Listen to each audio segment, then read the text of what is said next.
বাংলাদেশে সরকার উৎখাতের সঙ্গে মার্কিন যুক্তরাষ্ট্রের অর্থায়নের সম্পর্ক কি?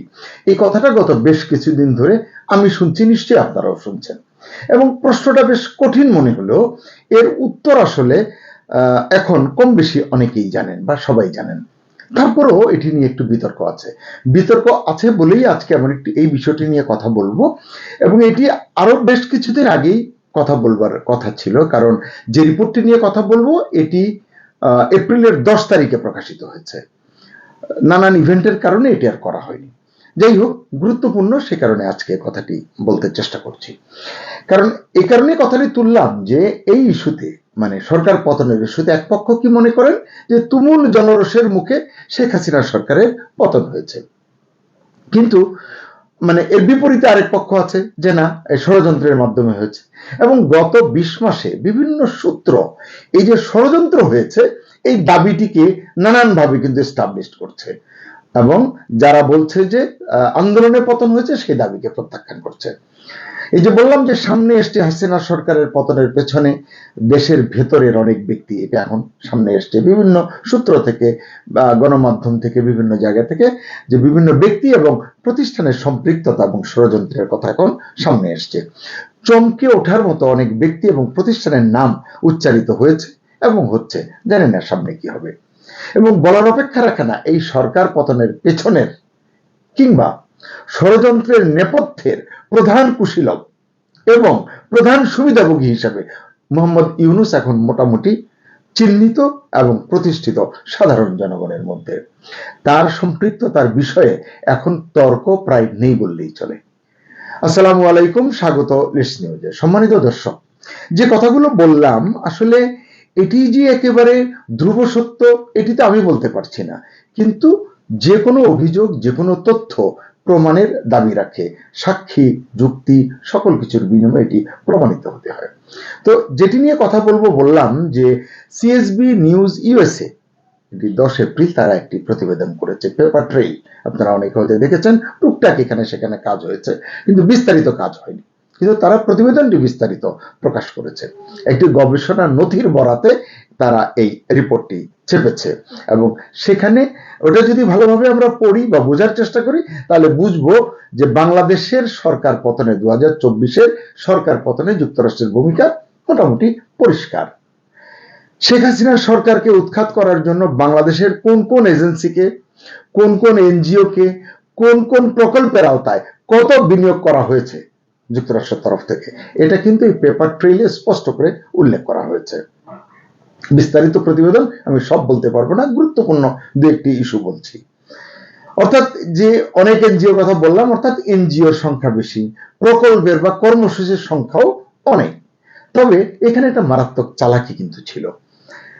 সেটা কিরকম, সেটা বলা হয়েছে যে এক প্রকল্পে বিনিয়োগ করেছে বা করছে, মানে ভাত খাওয়া প্রকল্পে বিনিয়োগ করছে বললো। আসলে ভাত খাওয়া নয়, ওখানে হয়তো কাউকে খুন করা প্রকল্প, এরকম, মানে উদাহরণ হিসেবে বললাম। সাধারণত যেভাবে করে থাকে দাতারা, তারা একটি প্রকল্পের বিনিয়োগ করলে বলে দেয় এই এই করতে পারবা, মানে টর যে টার্মস অফ রেফারেন্স তারা ক্লিয়ার করে দেয়। এখানে একটু চালাকি হয়েছে, বলেছে এক, করেছে আরেক। মানে ভেতরে ভেতরে যে লক্ষ্যটা অন্য কিছু ছিল সেটা এতদিন স্পষ্ট হয়ে গেছে। অর্থাৎ প্রকল্পের ফান্ডিং এবং নাম এবং কাম শুনে দেখে আপনি সহজে বুঝতে পারবেন না এটা সরকার হটানোর কর্মসূচি ছিল বা ষড়যন্ত্র ছিল। এসব কার্যক্রম দীর্ঘ সময় ধরে চলেছে, কয়েক বছর ধরে চলেছে, দশক ধরে চলেছে। কোন কোন কর্মসূচি অনেকটা আসলে বলতে পারি হাতির দাঁতের মতো। খেয়াল করে দেখবেন, হাতি যে দাঁত দিয়ে খায় আর যেটা দেখা যায় দুটো কিন্তু আলাদা। এখানেও কিন্তু বিষয়টা সেরকম, বলেছে এক, করেছে আরেক, করিয়েছে আরেক। একটি দেশের অভ্যন্তরীণ রাজনৈতিক গতি প্রকৃতিকে পদচ্যুত করার জন্য এই যে আন্তর্জাতিক অর্থনৈতিক এবং কৌশলগত নেটওয়ার্ক যেটা তারা অ্যাপ্লাই করেছে, এটাকে আপনি কি বলবেন? শুধু ডিপ স্টেট বলেই ছেড়ে দিবেন? এইটুকু বললেই কি এ সম্পর্কে বলা হয়ে যাবে? আমার মনে হয় না। কথায় বলে না যে অপরাধী তার অপরাধের চিহ্ন ঘটনাস্থলেই রেখে যায় বা ফেলে যায়। এটা তো আমরা নাটক, সিনেমায় দেখেছি বহুবার, আপনারাও দেখেছেন। বাস্তবেও এটা দেখার সুযোগ হলো সিএসবি নিউজ ইউএস এর এই যে পেপার ট্রেইল যেটা তারা প্রকাশ করেছে এর মাধ্যমে। তারা রিপোর্টে যেসব বিস্ফোরক দাবি করেছে, আমি নিশ্চিত আগামীতেও এসব নিয়ে আরো বিস্তারিত কাজ হবে, আরো গবেষণা হবে, তথ্য প্রমাণ নিয়ে হাজির হবে কেউ না কেউ, সত্য তুলে ধরবেন এবং বাংলাদেশের 2024-এর মূল হোতা আসলে চিহ্নিত হবে। সিএসবি নিউজ ইউএসএ পেপার ট্রেলে যা বলেছে তার সারমর্ম যদি বলি, যুক্তরাষ্ট্র বাংলাদেশে বিভিন্ন প্রতিষ্ঠান এবং ব্যক্তির মাধ্যমে গত এক দশকে প্রায় $325 মিলিয়ন বেশি অর্থ বিনিয়োগ করেছে, যেটা সরাসরি বা পরোক্ষভাবে রাজনৈতিক ও সিভিল সোসাইটি কার্যক্রমে ব্যবহৃত হয়েছে। ওই যে বললাম, এক কাজের জন্য বলে আরেক কাজ করিয়েছে। রিপোর্ট বলছে বিভিন্ন এজেন্সি, এনজিও এবং ডেভেলপমেন্ট প্রোগ্রামের মাধ্যমে এই অর্থ ছড়িয়ে দেওয়া হয়েছে। আমরা হয়তো ইউএসএআইডির নাম শুনেছি, ট্রাম্প বলেছেন, আরো কেউ কেউ বলেছেন, ডিপার্টমেন্ট অফ স্টেটের কথা শুনেছি। এটা শুনেই আমরা ভেবেছি যে তালিকা বোধহয় এখানে শেষ না, তালিকা অনেক নাম আছে। আজকে আমি সেই নামগুলো বলবো না। যদি আপনারা মনে করেন এই নিয়ে পরে বিস্তারিত আমার কাজ করা উচিত, আপনারা কমেন্টে জানাবেন, নিশ্চয়ই আমি সেটি করব। আমার কাছে সকল কাগজপত্র এবং দলিল দস্তাবেজ রয়েছে। এই রিপোর্টের দাবি অনুযায়ী এই ফান্ডিং এর লক্ষ্য ছিল রাজনৈতিক সচেতনতা বৃদ্ধি, নির্বাচন এবং গণতন্ত্র বিষয়ক প্রোগ্রাম, যুব নেতৃত্ব প্রশিক্ষণ এবং সিভিল সোসাইটি শক্তিশালী করা। এগুলো তারা বলেছে, যেগুলো কিন্তু ভালো কথা, একটা দেশের জন্য এটি করতেই পারে। কিন্তু এখন জানা যাচ্ছে বা যেভাবে অভিযোগটা সামনে এসেছে বা বিশ্লেষণ করা হচ্ছে, বলা হচ্ছে এই কার্যক্রমগুলো শুধুই উন্নয়নমূলক ছিল না, বরং এগুলো ছিল রাজনৈতিক প্রভাব বিস্তারের অংশ, ওই হাতির দাঁতের মতো, মানে তাদের টার্গেট পূরণ করবার জন্য। এই অর্থ শুধু সরাসরি সরকারি চ্যানেলেই আসেনি, এজন্য তৈরি করা হয়েছে একটি বড় সাব গ্রান্ট নেটওয়ার্ক, একজন আরেকজন এরকম নানানভাবে ধাপে ধাপে করা হয়েছে, যেখানে বিভিন্ন আন্তর্জাতিক ও স্থানীয় সংস্থা কাজ করেছে। রোহিঙ্গা সমস্যা থাকার কারণে মার্কিন মদতপুষ্ট মার্কিন নেটওয়ার্কের অনেক এজেন্সি এখানে কাজ করেছে। যাই হোক, তারা সবাই একসঙ্গে কাজ করেছে একই ইকোসিস্টেমের মধ্যে। বলা হয়েছে রাজনৈতিক প্রসেস স্ট্রেংথেনিং এর কথা, শক্তিশালী করবার কথা, এটি তারা বলেছে, কর্মসূচি হিসেবে নিয়েছে। এবং এই প্রোগ্রামে বিভিন্ন আন্তর্জাতিক সংস্থা যুক্ত ছিল, বিশেষভাবে নির্বাচন, মিডিয়া এবং যুব কার্যক্রমে। এই শুনে তো আপনি সন্দেহ করবার কোনো কারণ নেই, যা বহু স্তরে বিস্তৃত একটি নেটওয়ার্কের মাধ্যমে বাস্তবায়িত হয়েছে। এর আওতায় ট্রেনিং হয়েছে, মিডিয়া এঙ্গেজমেন্টের কাজ হয়েছে, সোশ্যাল ক্যাম্পেইন পরিচালনা করা হয়েছে। এখানে আমি মাইক বেঞ্চ নামে এক ভদ্রলোকের নাম নিতে পারি, তার সম্পর্কে একটু পরেই বলছি, আপনারা হয়তো অনেকেই তাকে চেনেন বা তার সম্পর্কে জানেন। মাইক বেঞ্চ দাবি করেছেন, যুক্তরাষ্ট্রের বিদেশ নীতি কাঠামোর মধ্যে এমন একটি প্রক্রিয়া থাকে যেখানে কোনো দেশের সরকার যদি কৌশলগতভাবে বাধা হয়ে দাঁড়ায়, এই কথাটি আমি আবার বলতে চাই, কোনো দেশের সরকার যদি কৌশলগতভাবে বাধা হয়ে দাঁড়ায়, মানে তাদের স্বার্থে, মার্কিন যুক্তরাষ্ট্রের স্বার্থের বাধা হয়ে দাঁড়ায়, তাহলে তারা কি করে? তাহলে তারা রাজনৈতিক পরিবর্তনকে পলিসি অবজেক্টিভ হিসেবে বিবেচনা করে, যেটি বাংলাদেশের ক্ষেত্রে ঘটেছে। তিনি বলেন, এই প্রক্রিয়ায় বিভিন্ন ধরনের টুল ব্যবহার করা হয়, যার মধ্যে থাকে civil society funding, media project এবং যুব সংগঠন। বাংলাদেশের ক্ষেত্রে হয়েছে। তিনি দাবি করেন, এই ধরনের কাঠামো শুধু বাংলাদেশে নয়, বিভিন্ন দেশে রাজনৈতিক পরিবর্তনের সময় সক্রিয় করেছে, চালু করেছে মার্কিন যুক্তরাষ্ট্র। তাদের তো এই কাজ বিশ্বব্যাপী।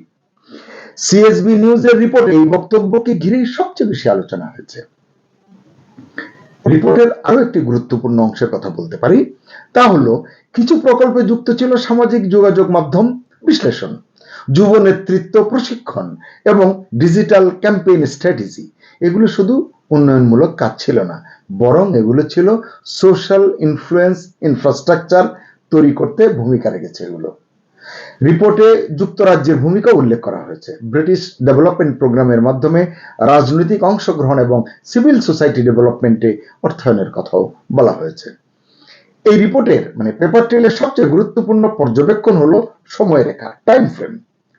অর্থ প্রবাহ বৃদ্ধি পেয়েছে দেখা যাচ্ছে 2018 থেকে 2024 এই সময়ের মধ্যে। 2024 সালে এসে এটি সর্বোচ্চ পর্যায়ে পৌঁছেছে, পিকে গেছে। এরপর রাজনৈতিক যে তাদের যে অভিষ্ট লক্ষ্য, যে পরিবর্তন তারা চেয়েছিল, এই লক্ষ্য অর্জিত হওয়ার পর থেকে ধীরে ধীরে এই ফান্ডিং কমতে শুরু করেছে। এবং এই চার্ট ফ্লো আপনারা দেখলে বুঝতে পারবেন যে আসলে এটি মানে এটিকেই প্রমাণ করে, কমে গেছে। মাইক বেঞ্চ সম্পর্কে যেটা বলছিলাম, তিনি হলেন যুক্তরাষ্ট্রের পররাষ্ট্র দপ্তরের সাবেক ডেপুটি অ্যাসিস্ট্যান্ট সেক্রেটারি। তিনি দীর্ঘদিন ধরে দেখিয়ে আসছেন কিভাবে মার্কিন পররাষ্ট্রনীতি প্রণেতারা সিভিল সোসাইটি কাঠামোকে রাজনৈতিক পট পরিবর্তনের হাতিয়ার হিসেবে ব্যবহার করেন। বাংলাদেশের ক্ষেত্রে তাই হয়েছে। টাকার কার্লসন একজন বিখ্যাত, তার যে একটি শো রয়েছে, সেই শোতে প্রচারিত এক সাক্ষাৎকারে মাইক বেঞ্চ বাংলাদেশ নিয়ে বেশ কিছু গুরুত্বপূর্ণ এবং সুস্পষ্ট বক্তব্য দিয়েছেন। বেঞ্চ একটি আন্তর্জাতিক গণমাধ্যমে বলেছেন, দ্য টাইমস অফ ইন্ডিয়াতে, তিনি বলেছেন যে ধরা যাক যুক্তরাষ্ট্রের জাতীয় স্বার্থে বাংলাদেশে একটি সামরিক ঘাঁটি স্থাপন করা জরুরি, কোট আনকোট, যাতে চীনকে মোকাবিলা করা যায়, কিন্তু বাংলাদেশের প্রধানমন্ত্রী এতে রাজি নন। তখন আমাদের পররাষ্ট্রনীতি, মানে যুক্তরাষ্ট্রের পররাষ্ট্রনীতি পরিকল্পনাকারী যারা আছেন, তারা সিদ্ধান্ত নেয় সরকারি পরিবর্তন করে ফেলতে হবে। What has exactly happened in Bangladesh, এটাই বাংলাদেশে ঘটেছে। তিনি বলেন, একবার এমন সিদ্ধান্ত যদি গৃহীত হয় বা নেওয়া হয়, দেশকে অস্থিতিশীল করার সকল ধরনের উপায় প্রয়োগ করা হয়, বিরোধী শক্তিকে সমর্থন দেওয়া থেকে শুরু করে তথাকথিত কালার রেভলিউশন সংগঠিত করা পর্যন্ত, মানে যেখানে নেতাদের ক্ষমতাচ্যুত করা হয়, কখনো কখনো তারা হেলিকপ্টারে করে পালিয়ে যায়। দুঃখজনকভাবে আপনারা দেখেছেন 5 আগস্ট 2024 শেখ হাসিনা হেলিকপ্টারে করে দেশ ছেড়েছেন, কিন্তু তিনি এই কথাগুলো যুক্তি দিয়ে প্রমাণ করেছেন। বেঞ্চ জানান, যুক্তরাষ্ট্রের করদাতাদের অর্থ ব্যবহার করে বাংলাদেশের র্যাপ ব্যান্ডগুলোকে অর্থায়ন করা হয়েছিল। এটি আপনারা ইতিমধ্যে সবাই জেনেছেন, যেন এই র্যাপ ব্যান্ডগুলো উস্কানিমূলক প্রতিবাদী গান তৈরি করে। হয়েছে না, কি যেন দেশ কি তোর বাবার, না কি যেন এরকম অনেক গান কিন্তু হয়েছে। যাই হোক, লক্ষ্য ছিল শান্তিপূর্ণ প্রতিবাদের নাম দিয়ে মানুষকে রাস্তায় নামানো, যা পরে দাঙ্গায় রূপ নিতে পারে, এবং বাস্তবে সেটাই ঘটেছে বাংলাদেশে। বাংলাদেশি তরুণদের আমেরিকান হিপ হপ সঙ্গীতে প্রশিক্ষণ দেওয়া হয়েছে। র্যাপ সঙ্গীতের মাধ্যমে প্রতিবাদ, সামাজিক যোগাযোগ মাধ্যমে দক্ষ তরুণ এবং পারস্পরিক যোগাযোগ ভিত্তিক নেটওয়ার্ক, বার্তা প্রচারের প্রশিক্ষণ, মানে আলাদা আলাদাভাবে এগুলোকে সাংস্কৃতিক বা উন্নয়নমূলক কর্মসূচি বললেও একটি বিশেষ গোষ্ঠীকে সংগঠিত ও সুসংবদ্ধ কাঠামোতে আনাই ছিল এই অর্থায়ন এবং এই কর্মসূচিগুলোর মূল উদ্দেশ্য। আমি আসলে এই গোটা স্টোরির খুব সামান্য অংশটাই বললাম।